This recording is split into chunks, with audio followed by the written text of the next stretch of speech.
берип коюшу мүмкүн. Мен берип коюшу мүмкүн, карапайым жөнөкөй адам. Айыл өкмөт билбей бири-бирисин жерибизди чабыштырып алышы мүмкүн. Мамлекеттин жерин УКМКнын төрагасы билбей берип коюп атат. Бүгүнкү күндө ошол кишиге ишенич барбы? Жок. Кечирип койгула.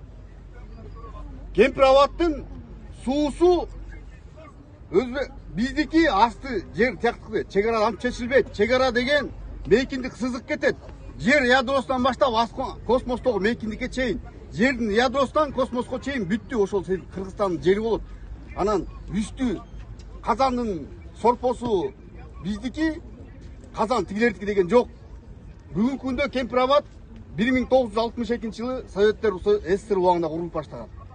Андан кийин 83-жылы аяктап Кыргыз СССРнын балансында турган Кемпир абад. Бул эч кандай талаш же мындай талаштык таратыла турган маселе эмес. Бул эч жак такталган жер болчу.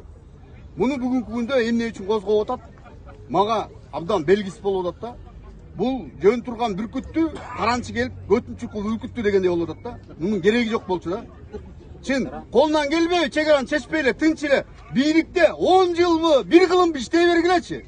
Чек арага тийишпей эле койгулачы. Мына силер келгенден баштап кандай кол салуулар болуп атат? Тияктагы ошол жакта жарандар айтып берип атат. WhatsApp видеолордон келип атат, соц тармактан келип атат.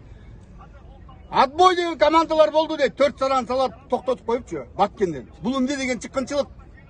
Мындай болбош керек. Урматтуу бийлик өкүлдөрү, бийлигиңердечи өмүр бою чокоюңар чирип, укум тукумарга чейин калсын. Бирок Кыргыз мамлекетинин жерине тийишпегиле.